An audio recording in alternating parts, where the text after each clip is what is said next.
Ahora sí. Nuevamente, muy buenas noches con todos. Bienvenidos nuevamente a su clase de domingos 8 de la noche. Hoy día vamos a hacer una aproximación al libro de Jonás. Vamos a ver que no es una narración literal, tal como muchas veces se interpreta, sino más bien es un midrash. Un midrash viene a ser lo que nosotros conocemos como una parábola. Es decir, que es un pensamiento sobre algo que ha pasado y vamos a hacer algunos análisis muy rápidamente sobre el capítulo 1, con los cuales vamos a procurar hacer una aproximación al libro de Jonás. Es decir, hoy día yo les voy a compartir lo que yo percibo del libro de Jonás, lo que yo veo en el libro de Jonás, y ustedes, en función de lo que vamos a ir descubriendo, podrán tomar después sus propias conclusiones y podrán poder llegar a sus interpretaciones personales. El video está siendo grabado, es decir, que ustedes después, como vamos a traducir versículo por versículo, después pueden compararlo con la versión que ustedes tengan. Recordemos que lo que yo estoy haciendo es una traducción mecánica, es decir, todavía no está pulida al español y eso también puede quedar a cargo de cada uno de ustedes cómo lo aproxima un poco más al español. Pero creo que va a quedar bastante claro y vamos a descubrir muchas cosas interesantes. Como siempre, vamos a jugar con nuestra segunda computadora para poder ver mejor las imágenes. Creo que todos podemos ver las pantallas y si surgen preguntas, yo por favor les pediría que abran sus micrófonos e intervengan. Muy bien, arrancamos. No sabemos quién realmente escribe el libro de Jonás. Por lo general se le adjudica al profeta Jonás, que es mencionado en el libro de Reyes, y que este se le ubica aproximadamente alrededor del año 700-760 a.C., justamente entre Oseas y Amós, o quizás contemporáneos con ellos. Sin embargo, como vamos a ver en el análisis que vamos a hacer a continuación, vamos a definir que la copia que tenemos nosotros pertenece cuando menos al siglo III antes de Cristo y no antes. Y vamos a explicar por qué, porque es bien importante, como siempre les he dicho, que podamos entender por qué nosotros decimos determinadas cosas. Bueno, entonces, es muy probable que haya sido escrito originalmente aproximadamente a los alrededores de los años 700 a.C. y vamos a ver el porqué, ¿no? Entonces, la característica principal es una narrativa tipo bibliográfica, es decir, vamos a ver que nos va a narrar sobre un personaje que nosotros conocemos en español como Jonás, y vamos a descubrir que Yoná, que es la pronunciación en hebreo, significa paloma en hebreo. La paloma, para estas épocas, es decir, ya para el año 700 a.C., la paloma, el animalito de la paloma, era un símbolo de ser un mensajero de Dios. La paloma ya se consideraba desde estos años como un mensajero de Dios. Entonces es bastante interesante considerar desde ya que el personaje principal del relato se llama paloma, o es una paloma. ¿No es cierto? Los lugares nombrados en el relato existieron en su mayoría, es decir, tanto Nínive como Tarsis y los otros lugares mencionados en el libro, todos existieron. Ahora, es muy importante porque justamente de ahí nacen los principales errores en la lectura del libro de Jonás, sobre todo por el título sarcástico que yo le puse a la clase, ¿no? Jonás y la ballena azul, y es porque muchas veces se nos enseñó en la escuela dominical de que Jonás había sido devorado por una ballena, porque es digamos, el, el pez más grande que nosotros hemos conocido en nuestra historia. Sin embargo, podría haber sido un megalodón también, ¿no? Porque no sabemos en qué momento desaparecieron. Y al final del cabo es un pececito un poquito más grande que la ballena. Pero,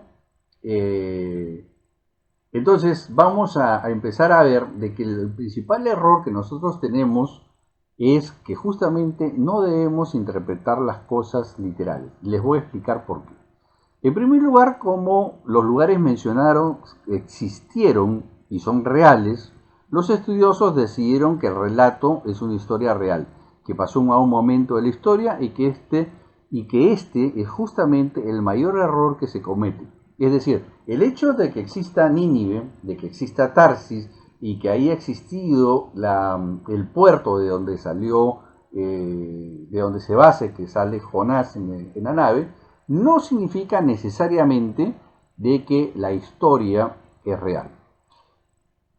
Por ejemplo, dentro del mundo moderno tenemos un par de ejemplos. Tenemos, por ejemplo, la película Titanic, que creo la mayoría de los que tenemos más de 50 años la hemos visto, y que esta película trata de una historia romántica ubicada en un evento real. Y es aquellos que hemos visto la película, podemos ver de que todos los eventos que sucedieron en la película fueron reales. Es más, los creadores de la película tuvieron el cuidado del más mínimo detalle en toda la estructura del navío, cómo fue que chocó con el iceberg, etc. Pero el hecho de que todo eso sea real no quiere decir que la historia de amor que nos presenta la película también sea real.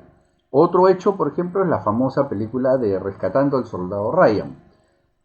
El hecho de que haya existido el desembarco en Normandía, el hecho de que haya existido la Segunda Guerra Mundial, no quiere decir que el evento haya sido real.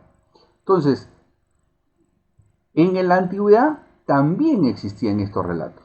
Entonces, por lo general, cuando se usa este tipo de literatura, se busca enseñar algo más allá de que el marco histórico. Es decir, al igual que en la película Titanic y al igual que en la película Rescatando al Soldado Ryan, el mensaje va más allá del evento histórico y nos trata de llevar a mostrar una historia que es más profunda que simplemente el marco histórico en el cual se plantea. De la misma forma, en la Biblia encontramos varias literaturas de este tipo y en este caso el libro de Jonás encaja exactamente en este tipo de literatura, es decir, aquella literatura que es conocida como un midrash, o un midrash, que es una parábola, que usa lugares reales, usa cosas reales para mostrarnos algo que es más importante que el relato.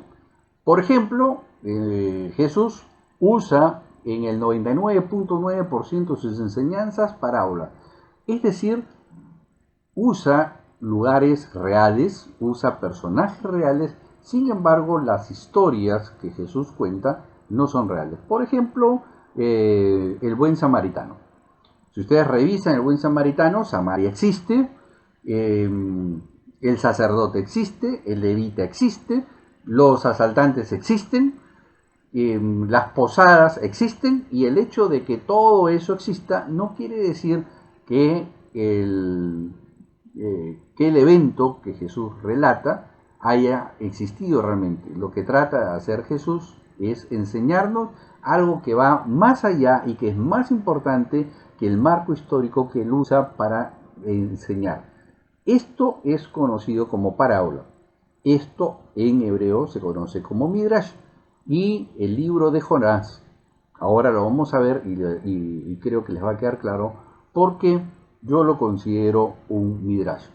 Ahora, ustedes pueden estar de acuerdo o no, y justamente de eso se trata la clase, que yo les voy a presentar las evidencias y ustedes después podrán tomar sus propias conclusiones y podrán llegar a sus propios veredictos.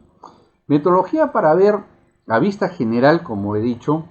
Lo primero que vamos a ver son los primeros 15 versículos del capítulo 1 de Jonás, los cuales vamos a traducir en forma mecánica, y después ustedes podrán, ya con el video grabado, podrán compararlo con sus propias Biblias. Aquellos que gusten pueden agarrar su Biblia para poder ir cotejando versículo por versículo.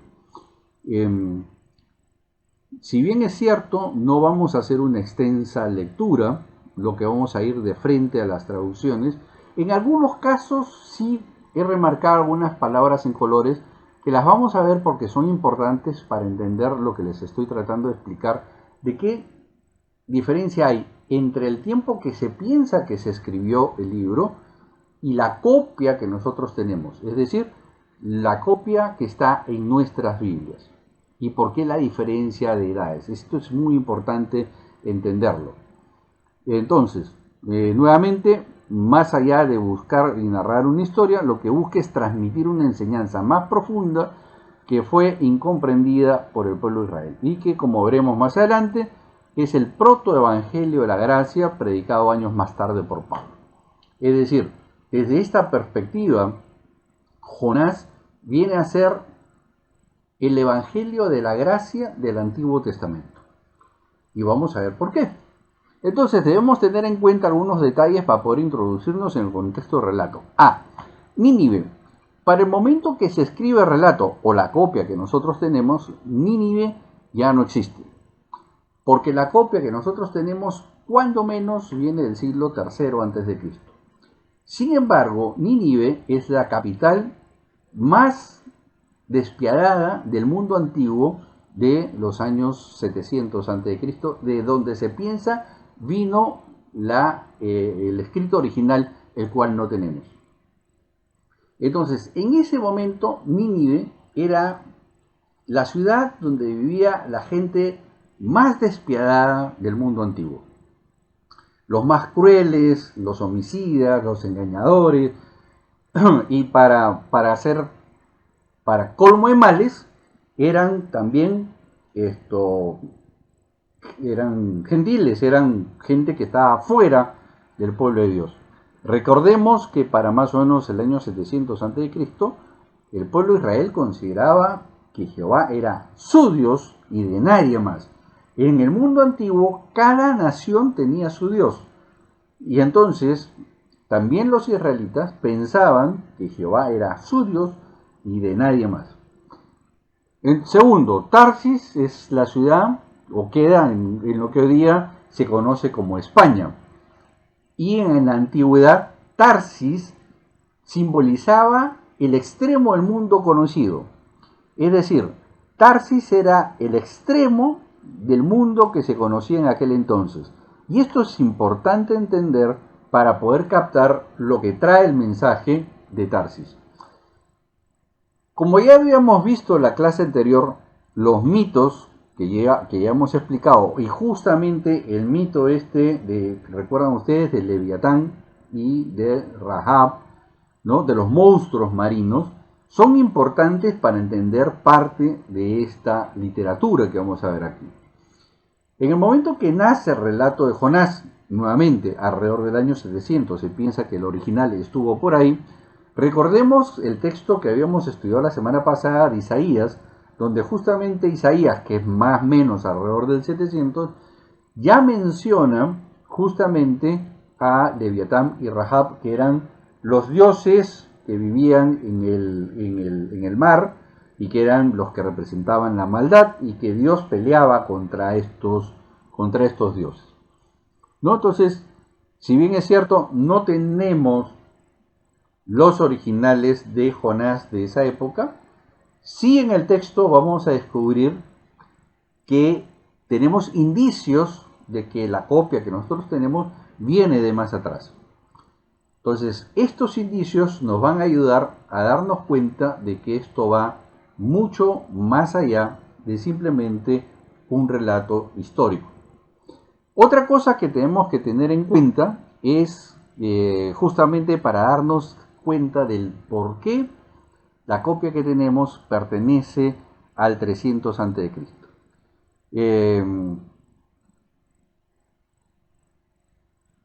Ya expliqué el punto D, que es justamente que desde el siglo VII aproximadamente antes de Cristo, ya la paloma se vinculaba o se relacionaba con Dios, es decir, se consideraba la paloma como un mensajero de Dios. En los pueblos antiguos en general, muchas veces se tomaban los atributos de determinadas aves y animales para asignárselos a los dioses. E Israel no era ajeno a esto, puesto todo lo que ya hemos estudiado. Por ejemplo, dentro de las aves, que hasta el día de hoy Israel considera, por ejemplo, el ave con la que relacionan la compasión de Dios es justamente con la cigüeña. ¿Por qué? Porque la cigüeña cuando nace es atendida por los padres. Sin embargo, cuando la cigüeña ya es anciana, digamos, en nuestro contexto, la cigüeña hija, o las cigüeñas que nacieron de ella, son los que sostienen o mantienen a las cigüeñas de mayor edad. Son las que se preocupan de llevarles los alimentos. Por eso que en Israel, hasta el día de hoy, se considera a la cigüeña un ave que es ejemplo, y por ende la compasión de Dios siempre en los relatos bíblicos están relacionados con la cigüeña. De la misma forma, la paloma representa en el mundo antiguo, ya en el siglo VII a.C., representa justamente el mensajero de Dios.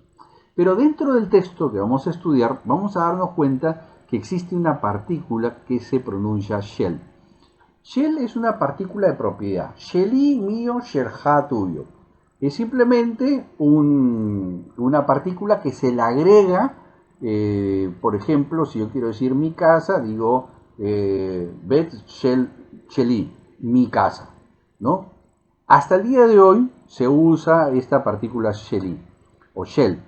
Sin embargo, esta partícula Shel no existe en el idioma hebreo sino hasta el siglo III a.C. Por eso es que el texto que nosotros tenemos se considera, la copia que nosotros tenemos, se considera del siglo III o quizás del 250 a.C. Por ahí.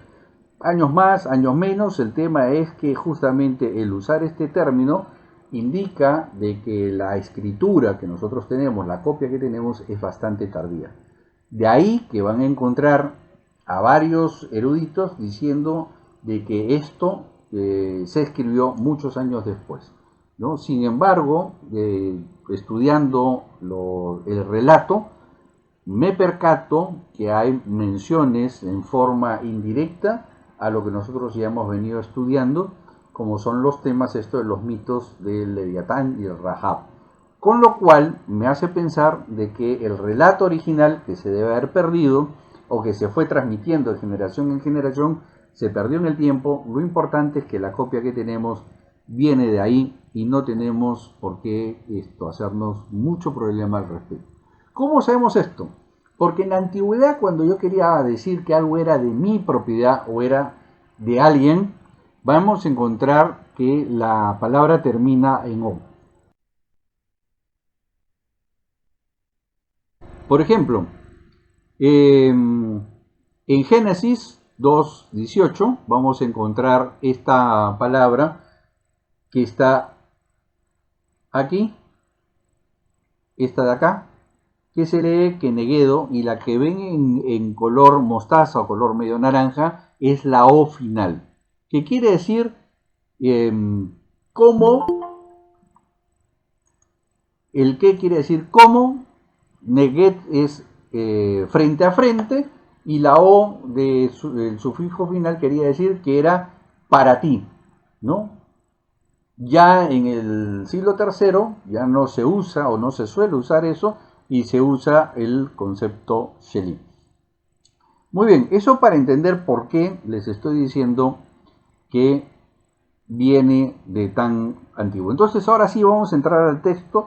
No lo voy a leer en hebreo, pero ustedes van a encontrar que en algunos versículos hay algunas palabras resaltadas en amarillo, tanto en el hebreo como en el español. Y esto es importante. Entonces, el primer versículo dice, y sucedió o aconteció, ambas traducciones son correctas, vino palabra de Jehová para Jorá, hijo de Amitai, para decir, pero, y ustedes van a encontrar en sus Biblias, que dice que Jonás, hijo de Amitai. Pero Amitai no es una persona, pues ese es el problema. Amitai, ¿saben qué significa? Mi verdad. Amitat es verdad en hebreo. Y Amitai, o Amitai, que vendría a ser, ustedes pueden ver aquí, quiero que chequeen esta parte de aquí, que está en amarillo con esa yud final. Acá, Amita, olvídense la yud un ratito, Amita es verdad. Y cuando le agrego la yud final, es pertenencia en primera persona, es decir, mi verdad.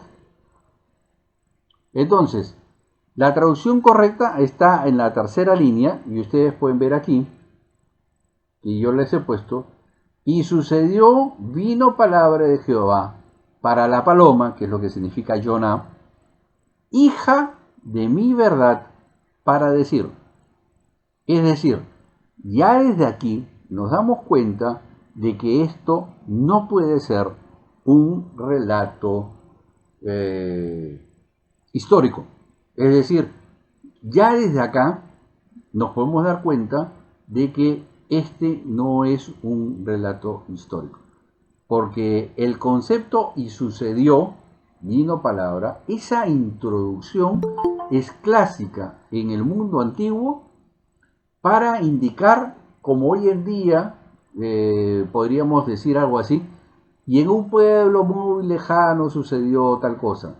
Es decir, es una introducción clásica de la literatura antigua para indicar que vamos a contar algo que es fantástico, algo que nosotros pensamos que sucedió, pero que nuestra narración no es histórica. Entonces, lo más importante que tenemos que ver aquí es que el mensaje dice, y sucedió que vino palabra de Jehová para la paloma, es decir, para Jonah, que significa palabra, que es hija de mi verdad. Otra cosa que vamos a encontrar a lo largo del texto es que el texto está narrado en femenino. No porque el personaje sea femenino, en el sentido que sea una mujer, sino porque como habla de la paloma, y la paloma es femenino, se escribe principalmente en femenino, aunque vamos a encontrar varias partes en las cuales se describe el personaje en masculino. Y eso es muy común dentro de la literatura antigua. Muy bien, entonces, y sucedió, vino palabra de Jehová para la hija de mi verdad, para decir. Ahora, ¿de quién es la verdad? De acuerdo al texto. ¿O quién está contando esta historia? La historia la está contando Dios. Es decir, vino palabra de Jehová para contar mi verdad de lo que le dije a la paloma. Ese es el contexto o el concepto que quiere decir lo que acabamos de leer. Entonces, dice que Jehová le dice a la paloma, levántate, anda, ojo que se lo dice en imperativo.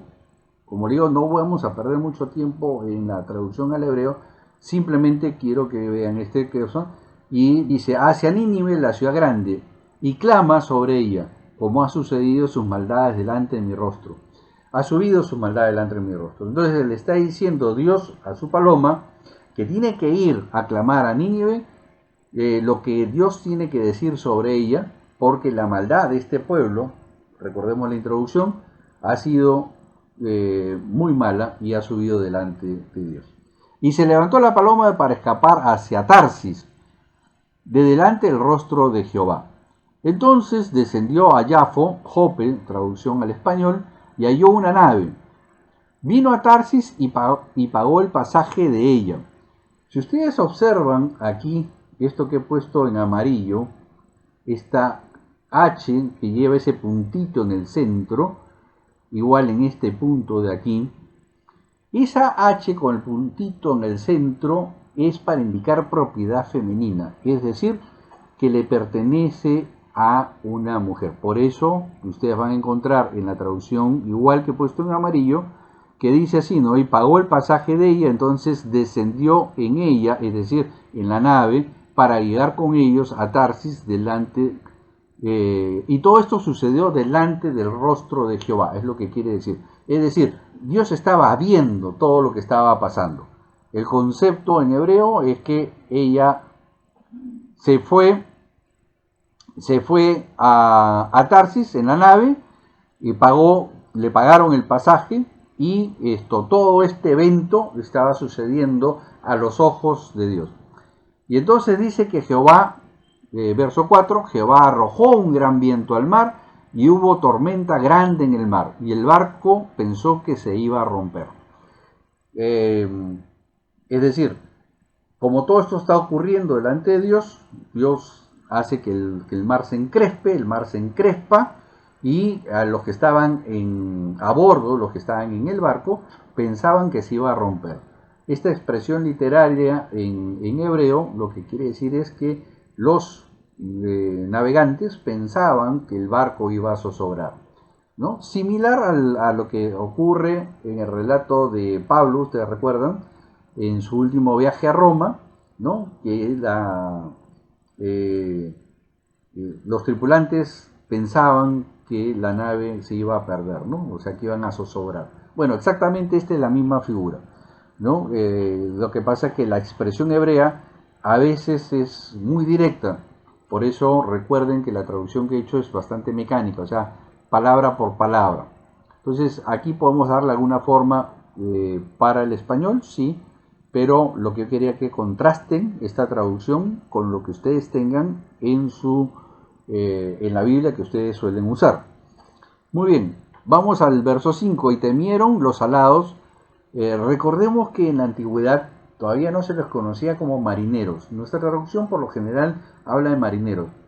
Sin embargo, en la antigüedad a los hombres de mar se les conocía como los alados por el hecho de que trabajaban en el mar y el agua era salada en el mar. Entonces se les conocía como los alados. Entonces no afecta que pongan marineros tampoco, pueden ponerlo, no pasa nada, el concepto no cambia. Y dice, y temieron los marineros entonces, clamaron, gritaron a gran voz, con mucha intensidad, cada hombre a su Dios. Y esto es bien interesante, porque acá viene lo más importante de lo que yo he logrado un poco esbozar. La nave representa un lugar donde hay personajes de distinto origen. Como ustedes saben, yo estuve en la Marina Mercante y es muy común encontrar en la Marina Mercante que la dotación del barco se suele componer de personas que vienen de distinta nacionalidad, de distintos orígenes, y esto es exactamente lo que estamos descubriendo aquí, ¿no? Porque dice que los hombres clamaron en su temor, tuvieron temor porque el barco estaba a punto de zozobrar, y dice que cada uno clamaba a su Dios. Y mandaron arrojar los utensilios de la nave hacia el mar. Entiende utensilios por la carga, es decir, hasta el día de hoy, cuando hay una tormenta, el capitán de un navío mercante tiene la potestad legal de arrojar la carga si considera que su nave y su tripulación están en riesgo. Es decir, que lo que nos está tratando de decir aquí el narrador es que lo que estaba intentando hacer la tripulación era aliviar la nave para poder salir adelante de la zozobra. Entonces dice que arrojaron los utensilios de la nave hacia el mar para aligerar sobre ellos, y la paloma descendió a la parte baja de la nave y se acostó y se durmió. Cuando yo leo la palabra, ustedes pueden poner al personaje Jonás. Como le digo, Jonah en hebreo significa paloma, por eso lo he traducido tal cual. Y esto es bien interesante porque dice que desciende a la parte más baja de la nave, es decir, hacia los camarotes, y se acostó y durmió. Es muy interesante porque, reitero, habiendo estado en la marina, habiendo pasado algunas tormentas, una de las cosas que no se puede hacer, o que es muy difícil hacer en una tormenta, es dormir. Entonces, nuevamente, dice el verso 6, y se le acercó al capitán de la nave y le dijo al dormilón, o sea, a la paloma, levántate, clama a tu Dios, quizás te escuche los dioses, para nosotros y no perezcamos. Es bastante interesante porque lo que le está diciendo el capitán de la nave es levántate y tú también clama a Dios, así como nosotros estamos clamando a nuestros dioses. Quizás te escuche tu Dios, quizás te escuche tu Dios y podamos salvarnos todos. Ahora, entonces dijeron cada uno al compañero, o sea, empezaron a hablar las personas entre ellos. Hagamos suertes y se haga conocido en qué causa de qué maldad está presente en nosotros. Era muy común en el mundo antiguo de este tema de echar suertes para poder definir qué es lo que está pasando. Perdón, entonces, lo más importante aquí es que ellos lo que deciden es algo que sería lógico en su momento. Vamos a echar suertes y vamos a ver quién de nosotros nos está trayendo este problema. Eso es lo que está tratando de decirnos el texto. Y echaron suertes, cayeron suertes y cayó la suerte sobre la palabra, o sea, sobre Jonás. Y dice el verso 8, luego dijeron a él, o sea, a Jonás, la narración por favor para nosotros, es decir, le increpan a que les cuente la paloma o Jonás, le cuente a ellos qué está pasando. Es decir, los marineros en ese momento habían echado suerte y habían dicho, la culpa la tiene este fulano. Y entonces van y le increpan y le dicen, oye, cuéntanos, ¿qué pasa? ¿Cuál es la causa por la cual este mal nos está pasando a nosotros? Entonces dice, ¿qué es su ocupación? Porque ellos no sabían a qué se ocupaba, era simplemente un pasajero. ¿De dónde vendrá? No tenían idea los tripulantes de dónde venía la paloma. ¿Cuál será su tierra? O sea, ¿de dónde viene? ¿Este es originario de dónde? ¿No? Probablemente alguno ahí haya dicho, yo soy de Ecuador, el otro es de Brasil. ¿Y este de dónde salió? ¿Este de dónde viene? ¿Cuál es su gente? ¿Cuáles son sus costumbres? Empiezan, si se dan cuenta, de acuerdo al texto, lo que sucede es que la tripulación empieza a intrigarse. ¿Y este de dónde salió? ¿Por qué está acá? ¿A dónde va? Entonces, verso 9, y dijo a ellos, hebreo soy, a Jehová mi Dios de los cielos yo reverencio, cuando hizo el mar y la tierra seca. Esto es bastante interesante, porque nuevamente el concepto hebreo es un concepto bastante tardío, es un concepto ya posexílico. Entonces, esto reafirma que definitivamente la copia que tenemos viene de una época muy tardía. Bueno, y dice, Jehová, mi Dios de los cielos, yo reverencio, ¿no? Cuando hizo el mar y la tierra seca. Y entonces dice, y temimos los hombres en gran manera, y temimos y dijimos a él, ¿cómo has hecho esto? ¿Cómo sabemos los hombres cómo desde su presencia Dios él huye? Entonces, en la narrativa que les está dando Jonás, aparentemente les dijo que él estaba huyendo. No está en el texto, si ustedes se dan cuenta, saltamos al verso 10 y donde ya los marineros hablan y le están increpando a Jonás de que todo esto que está sucediendo es porque él está huyendo de la presencia de Dios, porque él lo declaró así a ellos. Es decir, toda la narrativa que hace la paloma, que hace Jonás a los tripulantes, no está registrado. Lo presumimos porque ya en el verso 10 los tripulantes afirman de que así les había declarado el pasajero. Entonces, en el verso 11 dice, y dijeron a él, ¿qué haremos a ti? Ojo que lo dice en femenino, esto es bien interesante. Y bueno, como le dije, no voy a entrar mucho al detalle en el hebreo, pero en hebreo está en femenino, es decir, ese a ti está en término femenino. Y se aquietará el mar sobre nosotros, porque el mar camina y embravece. Una traducción más lógica sería, porque el mar se va embraveciendo más. Es decir, los tripulantes le decían a él, ¿qué te vamos a hacer a ti para que el mar se aquiete? Porque ya estaban relacionando que el mar estaba embravecido porque él venía huyendo de su Dios. Entonces la tripulación se pregunta, ¿qué vamos a hacer contigo? ¿Qué vamos a hacer contigo? Porque estamos viendo que conforme pasa el tiempo, el mar se está embraveciendo cada vez más. Eso es lo que quiere decir esto, porque el mar está caminando y embravece.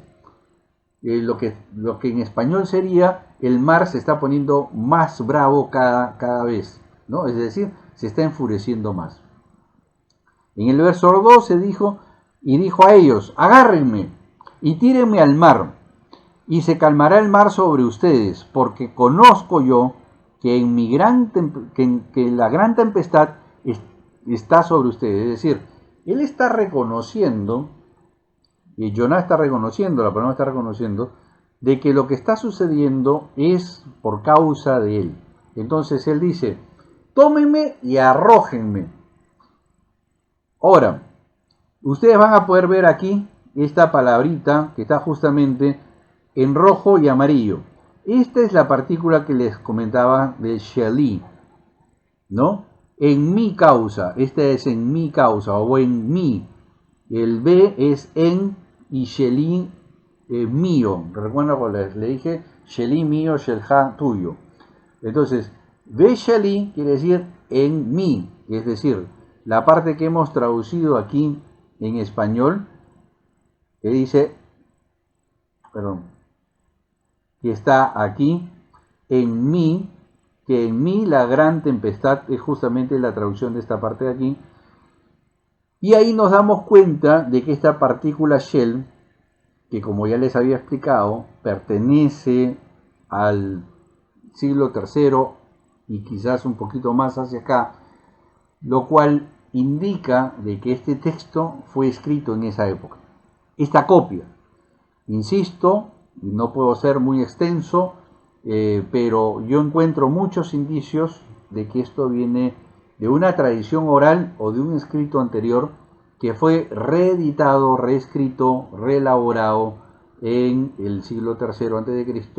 y es la copia que nos llega a nosotros y es la que tenemos que estudiar. Entonces, dice Jonás, tómenme a mí y tírenme al mar. Ahora, esto es importante que hagamos una pequeña pausa aquí, porque en el mundo antiguo era muy común ofrecer sacrificios a los dioses cuando estos estaban furiosos.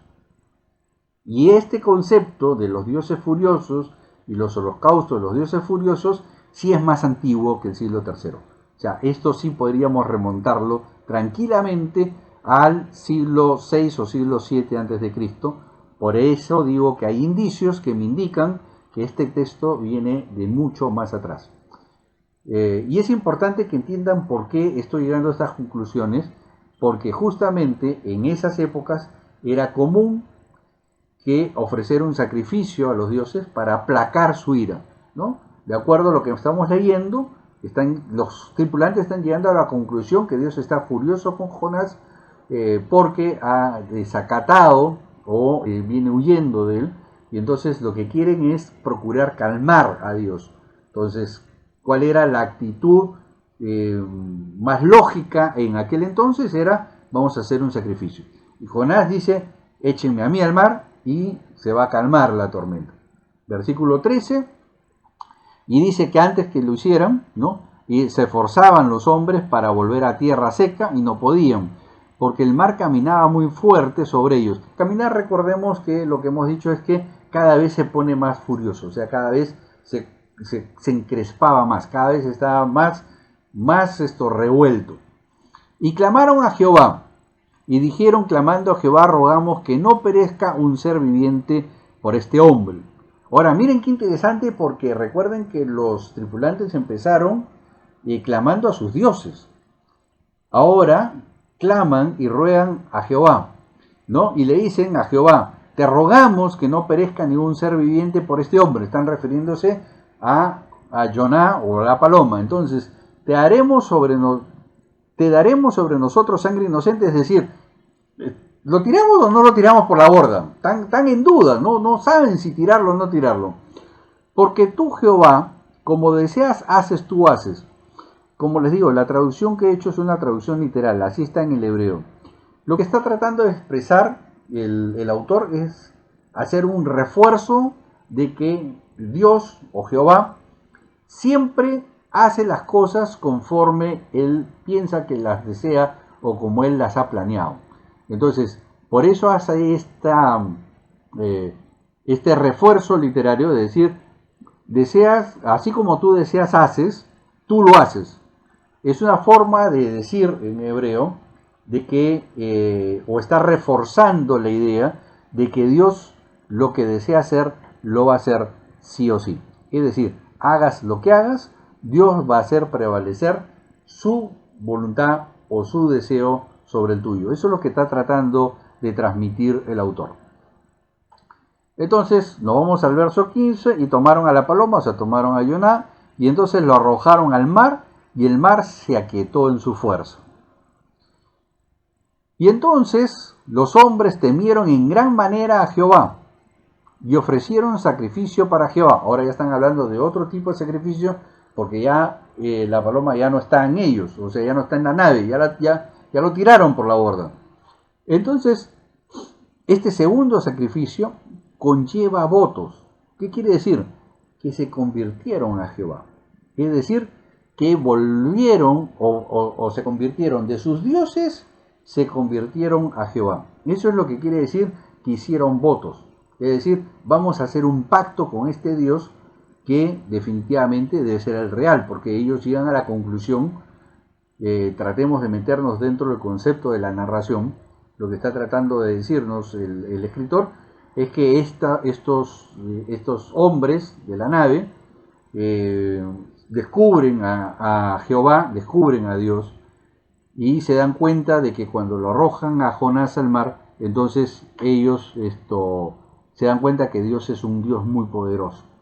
Y entonces dice que hacen un segundo sacrificio en la nave, no sabemos cuál, pero en este sacrificio lo que hacen es un compromiso con Dios. Por eso es que hacen el tema de los votos. Y esta es la parte más interesante. Entonces, y tenía Jehová un gran pez para tragar a paloma.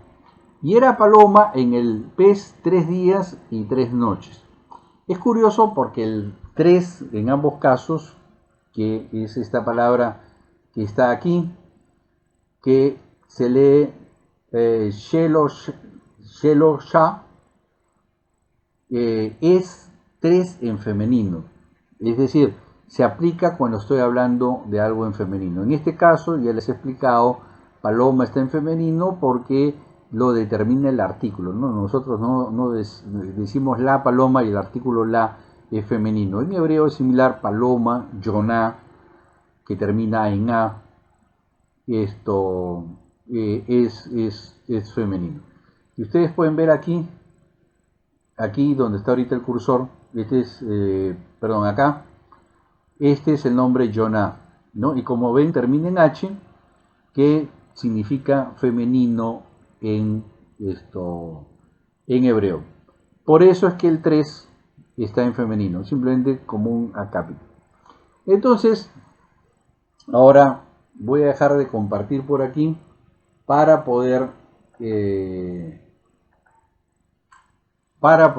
contarles mi interpretación. Ojo, no tienen que ustedes estar de acuerdo, hemos leído todo el texto, pero ustedes después pueden leer todo el libro de Jonás, ya en español, la gran mayoría, está bien traducido, pero lo curioso es que termina en una pregunta al lector, ¿no? Porque recordemos, Nínive era la ciudad más perversa del mundo antiguo, era la ciudad símbolo de la maldad, era la ciudad símbolo de la crueldad, la ciudad símbolo de todo lo que estaba fuera de Dios. Entonces, el texto, recuerden que arranca diciendo, esta es mi verdad. ¿Y quién está hablando? Está hablando Dios. Y Dios dice que manda a la paloma al mensaje de Nínive, y que esta paloma se va a Tarsis primero y después regresa y está la tormenta y todo lo que hemos visto. Ahora, considerando de que el relato es un midrash, es una narración, si bien es cierto los lugares existieron y todo, creo que nos hemos dado cuenta claramente de que esta no es una narración, no es una narrativa histórica. Es decir, esta narrativa es algo así como la parábola del buen samaritano. Y les voy a explicar por qué.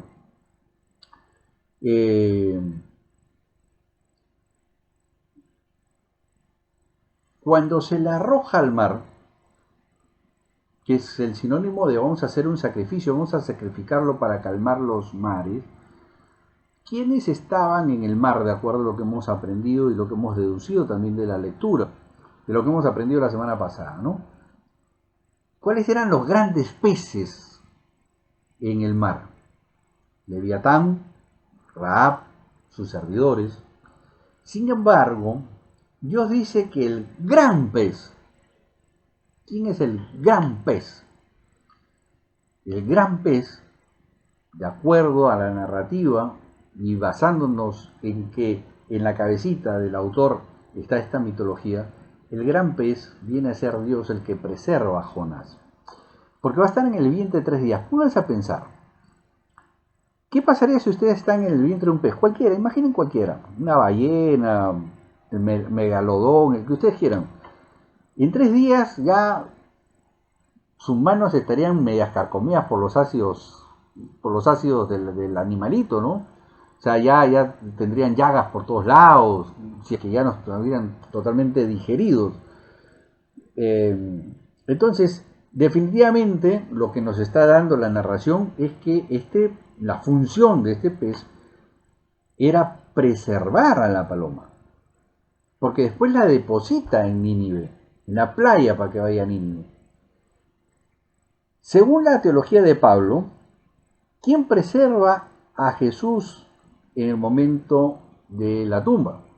De acuerdo a la teología paulina, lo mismo que explica Pablo, dice que Dios es el que preserva a Jesús esos 3 días. Lo que nos está diciendo la narrativa de Jonás es justamente que el gran pez, que vendría a ser Dios, porque el gran pez es más grande que el Leviatán, que era enorme, y más grande que Rahab, que vivían en el mar. Es decir, el gran pez, el pez de los peces, viene y preserva a Jonás y lo lleva a predicar a Nínive. Cuando Jesús resucita, ¿a qué pueblo va a predicar o a qué pueblo va su mensaje? A Nínive, a nosotros, a los gentiles, a los que no son del pueblo de Dios, entre comillas, ¿no? Ahora, Tarsis es el lugar más extremo del mundo conocido, es decir, el fin del mundo. Es decir, el mensaje de la paloma inicialmente estaba yendo hasta los confines del mundo. Recuerdan que en el último pasaje que leímos la semana pasada, Jesús decía, uno más grande que Jonás está aquí. ¿Qué es lo que dice Jesús? ¿Hasta dónde tiene que llegar su mensaje? Hasta lo último de esta tierra. El mensaje que Jonás, la paloma, que tenía que llevarlo originalmente a Nínive, él lo estaba llevando ¿a dónde? A Tarsis, a los confines del mundo conocido antiguo. Ahora, ¿hay otras formas de verlo? Sí, por supuesto que sí, yo no digo que no, pero yo le encuentro muchas similitudes. ¿Quién duerme en la barca cuando se desata la tormenta en el mar de Galilea? Acá la paloma, que es el Hijo de la verdad de Dios, desciende y se va a dormir en plena tormenta. No es casualidad que Jesús dormía en el barco, en la tormenta, en el mar de Galilea. Ahora, ¿quién calma la tormenta en el fondo en el libro de Jonás? Es Jonás. Porque Jonás dice, échenme a mí al mar y el mar se va a calmar. Es decir, mi sacrificio les va a salvar el pescuezo a ustedes. Eso es lo que está diciendo Jonás. Me echan a mí al mar y ustedes se libran. Lo echan al mar y efectivamente, de acuerdo al relato, el mar se calma. ¿Quién calma el mar en la tempestad del mar de Galilea? Jesús. ¿Qué sucede con los que estaban en la barca? en el mar de Galilea. Ya lo vimos la clase pasada. ¿Quién es este? ¡Wow! Que calme el mar. ¿Cuál es la reacción de los tripulantes que quedaron después de echar a Jonás en el mar? ¡Wow! Este tiene que ser Dios, Jehová tiene que ser Dios, porque es así como nos lo había dicho al que acabamos de tirar al mar. ¿Me entienden? Entonces, la razón por la cual yo llego a la conclusión, y esto es una aproximación, no es toda la interpretación del libro de Jonás, es como les dije en un inicio, esto es solamente un acercamiento, una pequeña escarbada a todo lo que hay en el libro de Jonás, pero podemos ver claramente que este no es definitivamente no es una narración eh, histórica, definitivamente es una especie de parábola tratando de llevar un mensaje de que Dios al final de cuentas está enviando un mensaje al mundo que no era judío, al mundo que no pertenecía a Israel. Porque el mensaje, todo el libro de Jonás se centra en llevar el mensaje a Nínive. Y entonces lo que yo les decía, y se lo voy a leer para ya a dar paso a las preguntas. Jehová discute con Jonás, con la paloma, ¿no? En el verso 10 y 11 del capítulo 4, ¿no? Los dos últimos versículos, ¿no? Y le dice, y Jehová le increpa a Jonás, ¿no? Eh, Tuviste tu lástima de la calabacera, la cual no trabajaste ni tú le hiciste crecer, que en espacio de una noche nació y en espacio de otra noche pereció. Y no tendré yo piedad de Nínive, está hablando, recordemos que está hablando Dios, aquella gran ciudad de donde hay más de 120.000 personas que no saben discernir entre su mano derecha y su mano izquierda, y muchos males. Es curioso porque es el único libro en toda la Biblia que termina en pregunta. Es el único libro que termina en una pregunta que Dios literalmente nos está haciendo a todos nosotros. No hay otro libro en el cual termine Dios haciendo una pregunta al lector. Y esto me lleva personalmente a la conclusión de que todo el libro de Jonás viene a ser una parábola sobre el ministerio de Jesús, que para poderlo estudiar sí necesitaríamos varias clases. Entonces yo lo que he intentado esta noche es hacer una aproximación tratando de traducir correctamente el hebreo, como ustedes se han dado cuenta, desde el versículo 1 definitivamente nos dice de que le habló a la paloma que era hija de su verdad. Es decir, el versículo 1 ya de cajón nos está indicando de que todo el relato no es un relato histórico y quien está relatando todo el libro de Jonás es Dios mismo quien está haciendo el relato principalmente en primera persona. Aquí hay mucho pan por rebanar, evidentemente, y entonces en esta primera aproximación, muy rápida, en el cual yo pienso que Pablo basa su teología sobre la gracia, porque recordemos, lo vuelvo a reiterar, todo el libro de Jonás gira alrededor de la prédica a Nínive. Todo el libro gira en relación a una prédica a un pueblo pagano, a un pueblo que está fuera de Israel. El mensaje no es para Israel. El mensaje desde un comienzo es para Nínive. Y es muy interesante las similitudes que hay en el relato con las cosas que luego suceden en el Nuevo Testamento y que Jesús terminaría diciendo que uno más grande que Jonás está aquí con ustedes. Muy bien, gracias por su atención y ahora pasemos a las preguntas. Me pareció que Eduardo había puesto alguna pregunta por acá.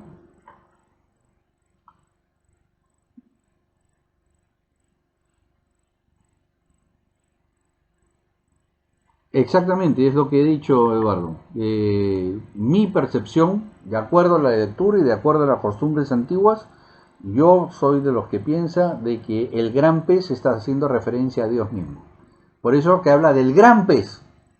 Recordemos que en el mundo antiguo, ya lo vimos en las clases pasadas, tenían la idea de que el Leviatán, que era un gran monstruo marino, y el Rahab, que era otro gran monstruo marino, vivían en el mar. Por ende, una vez que arrojarían a Jonás al mar, estaría a merced de estos dos monstruos. Sin embargo, dice que Dios ya había previsto un gran pez, o sea, uno más grande que los otros. O sea, si hablamos de que esto es un midrash, que esto es una parábola, lo que nos está diciendo es que ese gran pez es más grande que Leviatán y más grande que Rahab. Y más grande que todos los males que pudieran vivir en el mar. Entonces, mi percepción, mi lectura, sí, efectivamente, es que este gran pez es Dios mismo. Y Pablo lo ratifica después en el Nuevo Testamento cuando dice, él literalmente, Pablo afirma que es Dios el que preserva los 3 días y las 3 noches a Jesús en la tierra. Lo dice Pablo en forma explícita en el Nuevo Testamento, ¿no? Entonces, mi conclusión que sí, son sinónimos y que el sinónimo de este gran pez es Dios mismo que preserva a la paloma.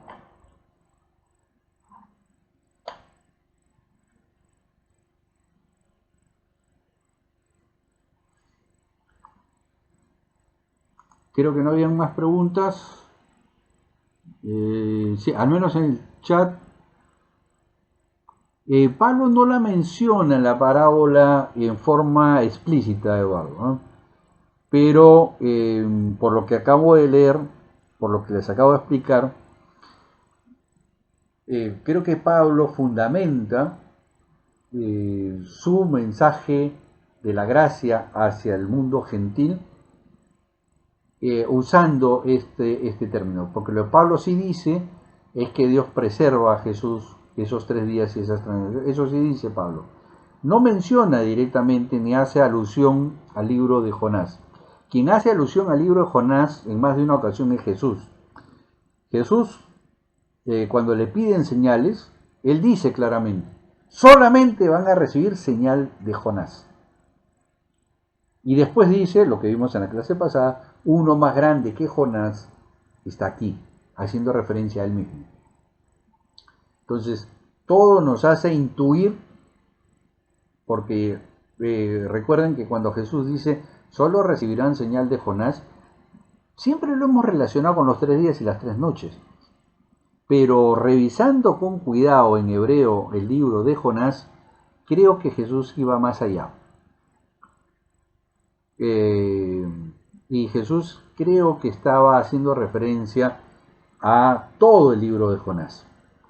Porque, como reitero, cuando Dios deposita de nuevamente a Joná en la playa para que vaya a Nínive, Nínive en ese entonces era el pueblo pagano más miserable que pudiera existir sobre la tierra.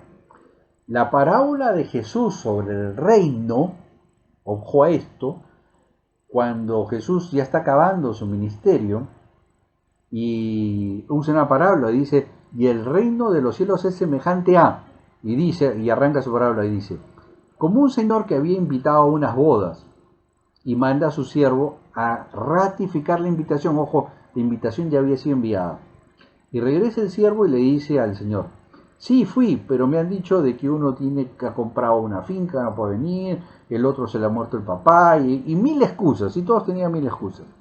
Y entonces el señor le dice a su siervo, ok, no nos hagamos problema, ya hemos contratado la orquesta, ya tenemos el buffet, tenemos el catering, tenemos las mesas puestas, sal y tráete a los cojos, a los mancos y a todo el desecho de la sociedad y con eso vamos a llenar la fiesta.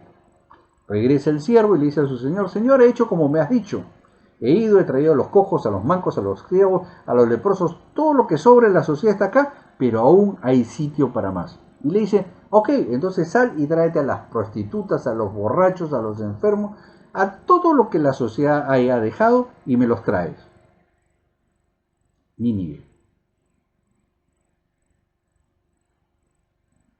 Entonces, Reitero, ojo, es mi lectura. Ustedes pueden tener una lectura distinta y estaría bien.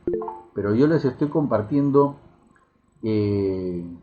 lo que yo estoy viendo en el libro de Jonás, de acuerdo con lo que estoy cruzando en el Nuevo Testamento. Y lo estoy cruzando con las palabras de Jesús, que dice, solo recibirán señal de Jonás. Lo estoy cruzando con lo que vimos en la clase pasada, de que uno mayor que Jonás está aquí. Lo estoy cruzando con sus parábolas, lo estoy cruzando con lo que mismo Pablo nos enseña, y todo me hace intuir de que el libro de Jonás es una parábola sobre lo que vendría a ser años después el ministerio de Jesús. Porque todo empieza, si tú te das cuenta, como un Lego a encajar los dos, el relato de Jonás con todo lo que sucede en el ministerio de Jesús. Como le digo, es una interpretación personal y tengo que ser honesto en decirlo, es mi perspectiva, es mi interpretación, y ustedes pueden tener una interpretación distinta y estaría bien. Me parece que Eduardo ha escrito acá algo más en el chat, vamos a ver.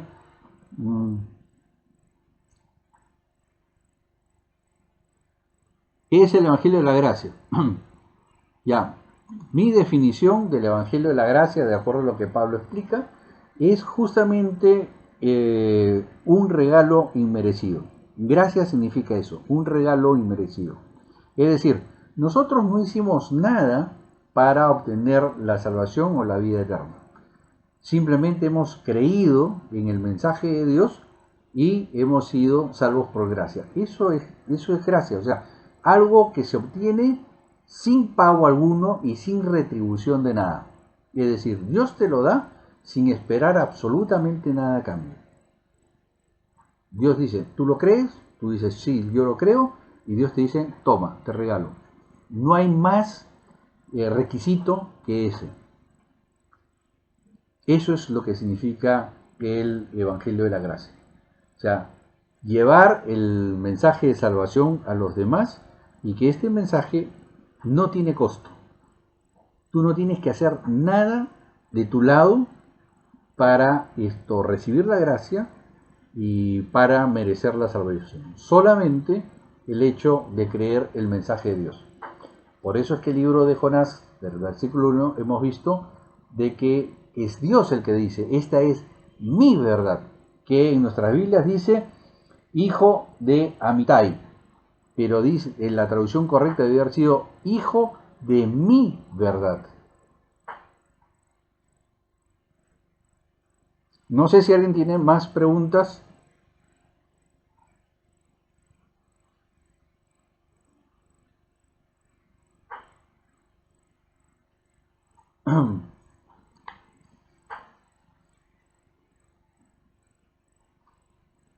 O les rompí el cerebro a todos, porque no creo que a todos les haya quedado muy claro el tema. Ya Eduardo ha hecho varias preguntas bastante interesantes. No sé si alguien más, alguien tiene alguna pregunta.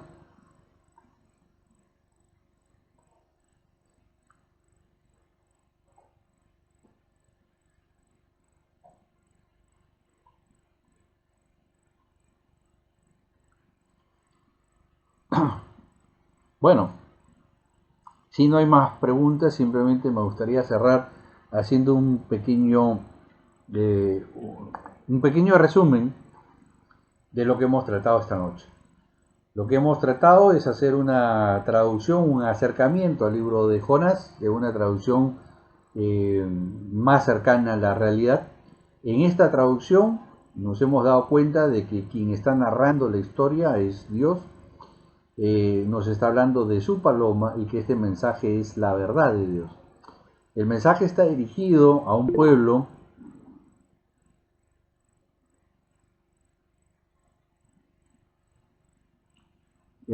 sobre el arrebatamiento de la iglesia. Ok, Leo, vamos. No lo tengo ahorita dentro de mi agenda, pero voy a considerarlo.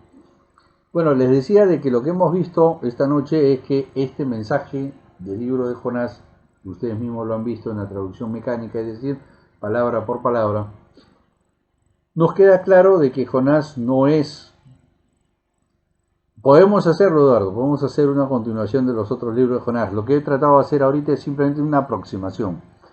He tratado de simplemente motivarlos a que cuestionen más allá, ¿no? De que vayamos a entender que este no es un relato histórico, como muchas veces se nos ha presentado en la escuela dominical o en la iglesia, y que los pastores por lo general te dicen, no, pero Dios puede haber hecho un pez lo suficientemente grande. Entonces, una interpretación literal del libro de Jonás es un absurdo. Lo acabamos de ver en el hebreo, porque desde el arranque nos está diciendo de que esto es una narración fantástica. La misma introducción. Recordemos que la introducción en el verso 1 dice, y aconteció. Esta introducción en toda en toda la literatura antigua es una introducción como hoy en día es una introducción de una película de Disney, en un país muy lejano. O sea, y aconteció en la introducción a un texto antiguo, quiere decir que viene una narración fantástica, que viene una narración que está fuera de lo posible, que está fuera de la realidad. Eso es lo que quiere decir la introducción. En segundo lugar, como hemos visto, en nuestra Biblia dice hijo de Amitai, y la traducción correcta sería hijo de mi verdad. Jonah significa paloma en hebreo. Se le ha adjudicado este libro al profeta Jonah del siglo VII. Sin embargo, hemos visto de que la copia que tenemos data del siglo III por las partículas que se usan en el idioma. Esto creo que yo lo he dicho ya varias veces. En el idioma español nosotros podemos darnos cuenta de dónde viene un texto simplemente por la tipo de narrativa, ¿no? Si yo encuentro textos donde me hablan de vosotros y temas así, podría ubicarlo en el siglo XIX, el siglo XVI, etcétera, etcétera, etcétera. Por ejemplo, si yo encuentro un texto ahorita en la calle, una carta que no sé quién es el autor, y yo encuentro, y mi carreta me acompañaba a lo largo de la vida, no lo puedo ubicar en el siglo XX ni en el siglo XXI, perdón, en el siglo XXI, tampoco en los años 90 ni en el 2000, tendría que ubicarlo más o menos alrededor de los años 40, años 50, cuando a los amigos se les decía carreta. Entonces, la forma en que se expresa una persona cuando escribe me ayuda a identificar de dónde es la copia. En este caso, como lo hemos visto, esa partícula shell de propiedad es propia del idioma recién a partir del siglo III hacia acá. Actualmente en el hebreo moderno se usa esa partícula shell. Entonces, por esa razón es que la mayoría de los especialistas te dicen de que el libro de Jonás pertenece al siglo III hacia acá. Por eso dicen que cuando el autor escribió el libro, Nínive ya no existía, ¿no? Pero, como hemos visto y como se los he hecho ver, hay indicios en la misma lectura que me hacen ver de que, si bien es cierto, la copia pertenece al siglo III y eso es irrefutable, hay indicios que me hacen ver de que hubo un texto anterior o una narrativa anterior, porque menciona cosas más antiguas, costumbres muy antiguas, costumbres que inclusive ya no se hacían en el siglo III. ¿Recuerdan cuando les dije de sacrificar a los dioses? ¿No? Porque lo que está diciendo Jonah a la tripulación es: échenme al mar, o sea, sacrifíquenme a mí para que ustedes se salven. Sacrificar gente ya en el siglo III no se hacía. Era una costumbre que se abandonó en el siglo V y en forma definitiva en el siglo IV. Entonces, esa costumbre de sacrificar gente es muy antigua, es una costumbre del año 700 a.C., 600, 700 a.C. Entonces, eso es lo que a mí me hace intuir de que esto viene de una, ya sea de una tradición oral o de un escrito anterior que es reeditado al libro que nosotros conocemos hoy en día. Pero esto es muy interesante, porque eso quiere decir que sí, efectivamente, el libro de Jonás era más antiguo. Solo que la copia que tenemos sí pertenece al siglo III y, como digo, eso es irrefutable, ¿no? Pero hay indicios en la lectura, como el tema de esta mitología muy antigua, que ya la habíamos estudiado con Isaías y en los Salmos, que también se presume en la lectura, ¿no? El gran pez, como decía Eduardo, y yo soy de la misma opinión, es Dios mismo, ¿no? O sea, es Dios, es el gran pez, es el pez de los peces, y es el más grande que todo lo que hay, ¿no? Y como podemos intuir, la función de este gran pez es preservar a Jonás, no es comérselo. La literatura dice se lo tragó, sí, literalmente dice eso. Pero podemos ver de que para que alguien sobreviva 3 días y 3 noches en el vientre de un pez o en el interior de un pez, la función de este pez no era comérselo, la función de este pez era preservarlo, que es exactamente la figura que después usa Pablo en el Nuevo Testamento, donde dice literalmente que Dios es el que preserva a Jesús los 3 días y las 3 noches.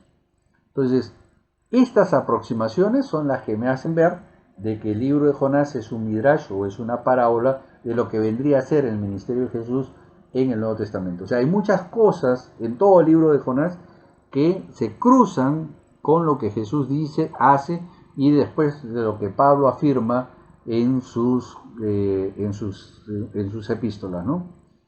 Entonces, déjeme preparar un poco más sobre otros temas más que están en Jonás y que se van a ver reflejadas en el Nuevo Testamento, pero esta aproximación al libro nos dejan ver que sí, al menos desde mi perspectiva, me dejan ver que sí es una aproximación a lo que fue el ministerio de Jesús en la tierra.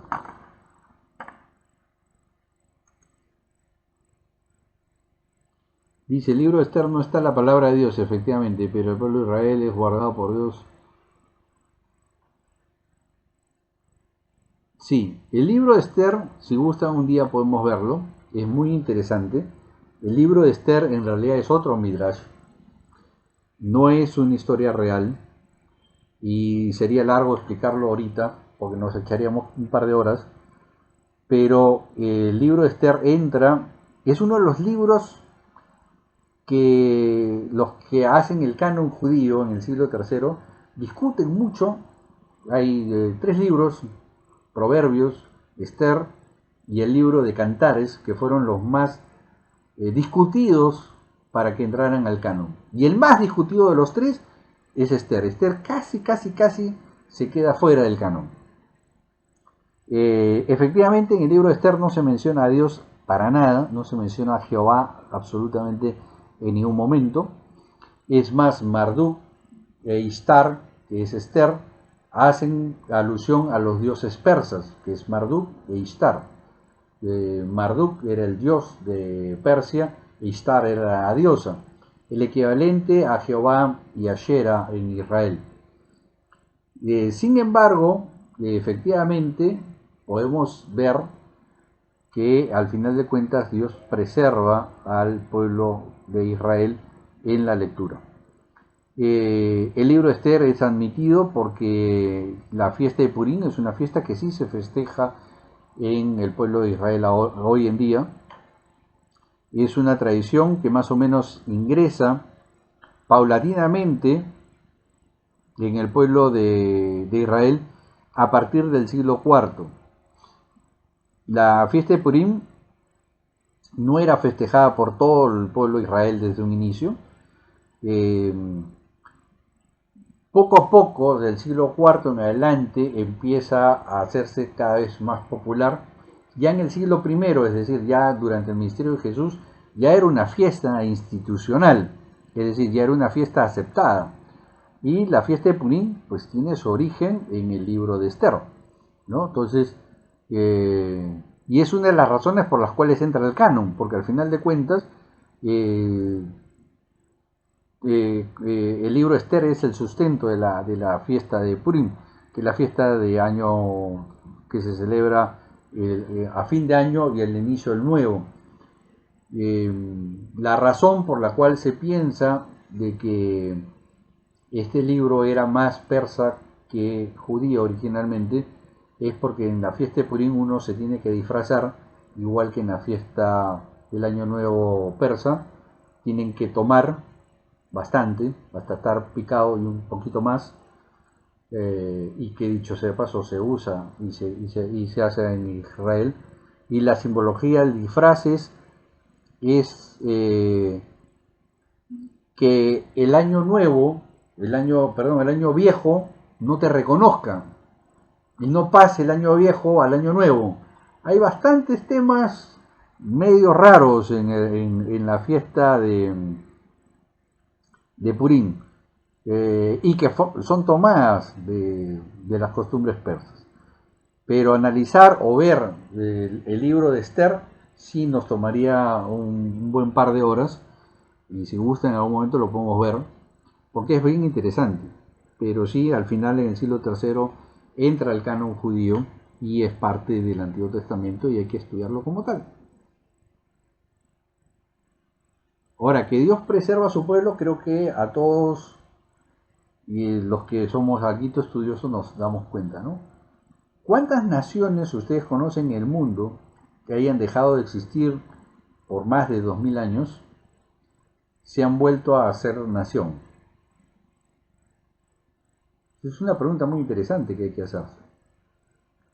Israel, como ustedes conocen, que dicho se pasa, en la época de Jesús no era conocido como Israel, sino era conocido como el reino de Judá, porque los que regresan del exilio son los de Judá. Los de Israel, que el reino del norte, fueron llevados cautivos por los asirios y no regresaron nunca más. Por eso es que en los textos romanos no existe la nación de Israel en sus textos, existe la nación de Judá, o hablan de Jerusalén, pero nunca hablan nunca hablan de Israel como nación. Hablan de los israelitas, sí, pero no como Israel nación, porque lo que existía en el siglo I era el reino de Judá. De ahí viene la palabra judío. Dicho sea de paso, se imprimió por primera vez en el libro de Esdras. El concepto judío nace en el libro de Esdras.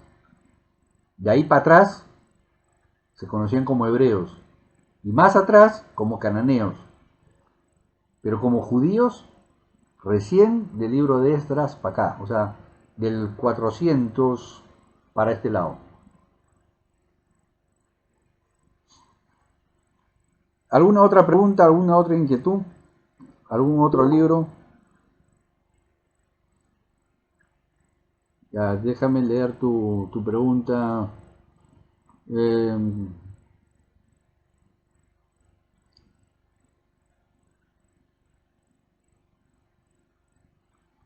Ya.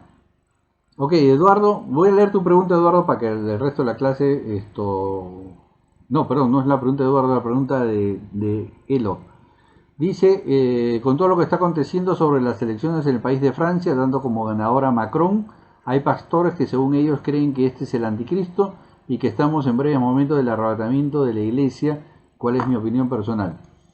Muy bien, definitivamente los eventos mundiales en general, al margen de las elecciones en Francia, nos indican de que estamos en la última recta. O sea, no hay que ser muy genio ni un gran exégeta para darse cuenta de que estamos en la recta final. Lo que no podemos decir es cuánto tiempo falta para que ese tiempo final o esa recta final llegue a su final. Hay mucha gente que ha dicho que Trump era el anticristo, después dijeron de que Putin era el anticristo, y no sé quién era el anticristo, y que no sé cuántos, que por aquí, por aquí, por allá. De acuerdo al libro de Tesalónica, para que se dé el arrebatamiento, la abominación tiene que manifestarse, es decir, el anticristo tiene que manifestarse. mientras no se manifieste, es decir, no se haga contundente su aparición en el mundo actual, no podemos hablar de ningún tipo de arrebatamiento. ¿Cuándo se va a dar? No lo sé. Especular sobre cuándo se va a dar me parece irresponsable porque crea falsas expectativas en la gente. Nosotros, al final de cuentas, no hemos sido llamados a predicar sobre el arrebatamiento, sino sobre la salvación basada en el sacrificio de Cristo. Y eso es lo que tenemos que principalmente pregonar. Si Putin, Trump, Biden, el sobrino de Biden, son el anticristo, es especular. La verdad es especular. Si Macron es el anticristo, no lo sé. La verdad, honestamente, pienso que ninguno de ellos los es. Por una razón lógica y sencilla. El anticristo tiene que ser judío sí o sí, al menos de acuerdo a las escrituras. Porque tiene que ser reconocido como Mesías por el pueblo de Israel actual. Y para que sea reconocido como Mesías, tiene que ser judío. Quizás no nacido en Israel, es muy posible. Hay muchos, y yo soy uno de los que piensa, que va a ser un descendiente judío, posiblemente nacido en Siria o nacido en Irak, y por eso es que al final de cuentas puede ser que traicione a Israel, porque eso es lo que va a hacer al final el anticristo. Pero para que sea reconocido como Mesías, tiene que ser judío, perdón, de todas maneras. Entonces, Macron no es judío. O sea, que ya por ahí nomás, ya los pastores que dicen que Macron es el anticristo, yo les diría que por favor vayan a leer un poquito más su Biblia, vayan a estudiar un poquito más, porque, como digo, las interpretaciones lineales hacen mucho daño a la congregación. Yo me he pasado toda la semana para traducir los 15 versos que hemos visto esta noche. Y estoy seguro que si lo vuelvo a revisar podría encontrar algunos errores y tendría que pulirlo un poquito más. Esto no es un estudio que hice esta semana, este es un estudio que vengo haciendo hace más de 6 meses atrás. Y esto es lo que siempre trato de pedirle a los pastores, que estudien, que no digan lo que piensan, que sustenten lo que piensan. Tienen que decir lo que piensan, eso está bien, pero tienen que sustentarlo. O sea, no puedo hacer una lectura facilista y decir, como Ucrania está en guerra con Rusia y se habla que posiblemente entre en conflictos de otras naciones más, entonces se está cumpliendo Mateo 24. No, eso es irresponsable. Y les voy a explicar por qué. Porque lo mismo deben de haber dicho cuando empezó la Segunda Guerra Mundial. Y lo mismo deben de haber dicho cuando empezó la Primera Guerra Mundial. Y lo mismo deben de haber dicho cuando empezó la guerra del Golfo Pérsico. No sé si ustedes recuerdan, allá por el año 91. Donde todas las naciones se unieron para pelear contra Irak. Entonces, rumores de guerra han habido toda la vida. Decir que la guerra de Ucrania va a ser el que va a desencadenar los tiempos finales es irresponsable. Tal vez sí, tal vez no, pero al final de cuentas no es nuestra función. Nuestra misión no es de hacer de agorero. Ya bastante daño se le ha hecho a las congregaciones a lo largo de la historia haciendo interpretaciones facilistas. Yo pienso en lo que Macron, desde mi perspectiva, mi opinión personal, no tiene nada que ver con el anticristo. Que va a tener que ver sí con lo que va a desencadenar algunas acciones con Rusia y con Francia, posiblemente sí, porque habían dos posiciones bien antagónicas, la de Macron y la de su opositora, que era la de ultraderecha. Macron ha sido bastante cercano a Rusia hasta el inicio del conflicto y a raíz de eso se ha vuelto bastante contrario a las posiciones de Putin. Ahora, si Macron es reelecto y por todo lo que estamos viendo que está sucediendo ahorita en Europa y en Ucrania, y que posiblemente el gasoducto de Ucrania, que alimenta más del 25% del gas a Europa, ya está siendo afectado, Europa va a generar o va a entrar en una gran crisis energética en las próximas semanas. ¿Eso podría desencadenar una guerra con Rusia? Sí, podría desencadenar una guerra con Rusia. Pero entrar más allá, entramos al plano de la especulación. Yo soy bien pragmático, o sea, yo analizo y procuro ver todas las cosas muy aterrizadas. Y lo que yo les puedo decir desde mi perspectiva es que sí, estamos en la recta final. ¿Qué tan larga es esta recta final? Es lo que no les puedo garantizar. Hay muchos que se aventuraron a decir que estamos en la mitad de la semana 70, allá por el año 2020. Ya mire, estamos en el año 2022. Si hubiéramos estado en la mitad de la semana 70 en el año 2020, ya estaríamos pues con el anticristo gobernando y pues no, ni lo conozco el señor. Entonces, hay que ser muy cuidadosos con lo que afirmamos y con lo que se afirma. Lamentablemente hay muchos pastores que afirman muy alegremente cosas que no han estudiado. Ellos creen que es así. Está bien. O sea, yo puedo creer que la luna es de queso. Y a nadie le hace daño pensar que la luna es de queso o no es de queso.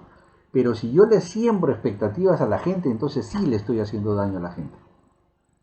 Pero yo no puedo sembrar una expectativa de que el Señor va a venir en el año 2028, porque eso sería maldad. Reitero, yo pienso que estamos en la recta final, yo pienso que sí. ¿Qué tan largo será hasta el 2030, 2035, 2040, 2050? No lo sé. En lo personal pienso que de 2050 no pasamos. Es mi opinión personal. Pero que estamos entrando muy rápidamente a los eventos finales, sí. Yo creo que indudablemente, definitivamente sí. Por ejemplo, mire, le voy a poner algo, observen, mire, y esto se saca observando los hechos que están pasando. ¿Qué dice Daniel? ¿Cuál es el último gobierno de este mundo de acuerdo al libro de Daniel? Dice que la gran estatua termina en dos pies que están hechos de barro cocido y de hierro fundido. Es decir, de elementos que no son sólidos o compatibles entre sí, que están forzados a mantenerse unidos. ¿De qué habla? De dos bloques, dos pies, dos bloques. Ambos bloques son de barro y de hierro. Es decir, son dos bloques que se han forzado a unirse. ¿Qué está pasando a raíz de la guerra de Rusia? Estados Unidos ha tomado una posición y ha forzado al mundo occidental a tomar una posición totalmente lejos de Rusia. ¿Correcto? Entonces, ahora hemos visto que la OTAN ha tomado más fuerza y Estados Unidos, quien gobierna la OTAN, también. Pero a su vez, vemos discrepancias dentro de ese bloque. Ahí tienes a Alemania que le dicen, tienes que tener medidas, vetos al gas y al petróleo ruso. Y Alemania dice, no. Ustedes si quieren, yo no. Barro y hierro cocido. O sea, están ahí, porque están forzados a estar. Pero es una alianza que en cualquier momento se hace añicos. Igual, saltó otro país por ahí y dijo, no, yo no voy a sancionar a Rusia, miembro de la OTAN también, dicho sea de paso. Entonces, estamos viendo ahorita que se están formando dos bloques, el bloque occidental, como era la Guerra Fría, y el bloque oriental, donde está Rusia, China, Irán, la India, yo pienso que se va a unir Pakistán, y entonces, al final de esta guerra, que Dios quiera sea pronto, vamos a tener dos grandes bloques de barro y hierro. Dos bloques forzados por las circunstancias. Ahora, eso me indica de que sí estamos en la recta final. Pero ¿cuánto le tomará a esos dos bloques terminar de formarse? Porque ahorita estamos viendo delante de nuestros ojos que se están formando esos dos bloques. Todavía no están formados. China está ahí con que coquetea con Rusia, sí, pero no. Irán está más comprometido con Rusia, pero a su vez está coqueteando con la Unión Europea para venderle su gas, pero ya estamos viendo que se están formando dos grandes bloques, Oriente y Occidente. Y como dice el libro de Daniel, van a ser dos bloques que están forzados a juntarse, pero que son incompatibles entre ellos mismos. Es decir, que tienen discrepancias entre ellos mismos.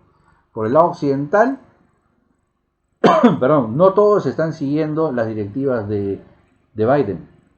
Ya lo dije, Alemania, Lituania y otros más. Están, sí, pero no sé, aquí a lo mejor puede ser. Y del otro lado tenemos a los rusos coqueteando con los chinos dicen, sí, vamos a apoyar a Rusia, pero a su vez le dicen, oye, a Rusia termina la guerra. Pero estamos viendo que estos dos bloques están naciendo en nuestras narices. Y no tenemos que ser grandes genios escatológicos para darnos cuenta de que definitivamente tiene mucha similitud con lo que dice el libro de Daniel. Sin embargo, insisto, Elo, no es prudente hacer afirmaciones categóricas sobre eventos como el de Macron. Yo creo que todos nosotros hemos sufrido en algún momento decepciones por afirmaciones a la ligera. Yo recuerdo mucho cuando fue la guerra del Golfo Pérsico, allá por el año 90, 91, donde se unieron prácticamente todas las naciones contra Irak, a más de un pastor decir de que Jesús venía antes que termine esa guerra. Y no pasó. Estamos en el año 2022. A casi 30 años de esa guerra. Y fue una gran guerra. Y hablaban de Babilonia, que sí, que mira, Babilonia, acá y no sé qué, por aquí, por allá. Entonces, insisto, hay que ser prudentes con las afirmaciones. Bueno, no sé si hay alguna otra pregunta. Voy a ver, bueno, déjenme chequear en el chat. ¿Es importante estudiar escatología? Sí, definitivamente que sí. Sí, Lenin, te escucho. Sí, ¿qué tal? Buenas noches, profe. Con respecto al tema del libro de Daniel y sobre las relaciones compatibles de los... Se está viendo que como Finlandia, y no sé cuál es el otro país, creo que fue Suecia, que pidieron, o sea, están pidiendo integrarse a la OTAN, pero Rusia como que lanzó una amenaza también allí, entonces se están armando esos bloques que usted llama. Sí, Lenin, es correcto.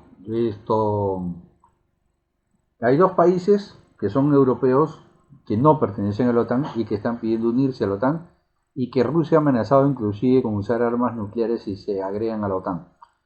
Porque literalmente es como ponerle misiles pues en la puerta. ¿Qué es lo que iba a pasar con Ucrania, dicho sea de paso? Y esa es una de las razones que esgrimió Rusia para invadir Ucrania, ¿no? Ucrania, como ustedes saben, es vecino de Rusia y si la OTAN ponía misiles en Ucrania, era como ponerle misiles pues en la puerta de Moscú. Hay otra razón que es importante que la sepan, no sé si ustedes la saben. Allá en el año 2014 hubo un golpe de estado muy sangriento en Ucrania, donde en forma ilegal los que ahora son gobierno, al que tanto defienden, tomaron el poder. Y entonces Rusia invadió Crimea, que era parte de Ucrania, y se la anexó. Anexar es, ahora digo que es rusa, ya no es de Ucrania. Como Ucrania era más pequeña, militarmente hablando, no pudieron decir nada y ahí quedó el tema. Pasaron los años y lo que ahora conocen ustedes como el Donbass, la zona del Donbass, que es principalmente ciudadanos rusos y de habla rusa, fue sistemáticamente bombardeada y ha sido durante más de 8 años, se ha generado sistemáticamente abusos a la población por parte del presidente actual de Ucrania, el gobierno ucraniano. Y el gobierno ucraniano ha estado diciendo, o estuvo diciendo en los últimos años, de que iba a recuperar Crimea sí o sí. Entonces, cuando Ucrania hubiera sido aceptado en la OTAN y hubiera intentado recuperar Crimea, y Rusia le hubiera atacado toda la OTAN, hubiera tenido que atacar a Rusia. Entonces, dentro de la estrategia rusa, para que entiendan qué es lo que ha pasado realmente, Rusia ha dicho, o me hago una bronca con Ucrania ahorita que está solo, o me la hago dentro de 5 años con toda la OTAN. Entonces tomó la decisión de hacerla ahorita, de una vez, para, me imagino, tratar de derrocar al presidente ucraniano, cambiar las situaciones, pero dijo, mejor me enfrento a Ucrania solo que a toda la OTAN. No quiero decir que apruebe lo que ha hecho Putin, simplemente estoy tratando de que lo entiendan cuál fue el mecanismo, por qué pasó. Siempre le digo, tratemos de entender lo que está pasando.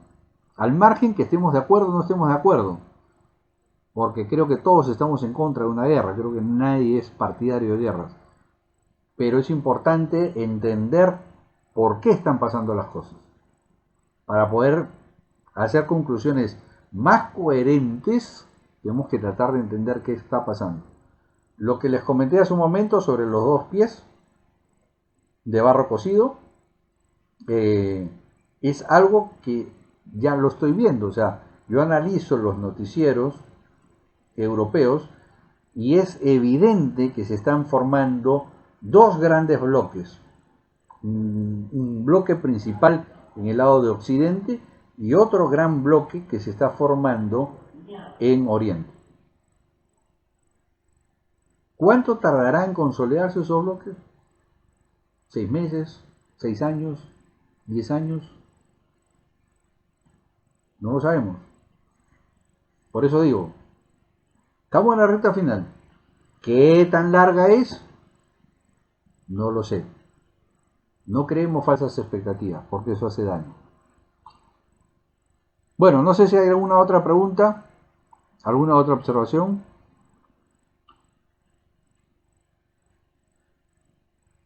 El profundo silencio me dice de que las cosas han quedado más o menos claras.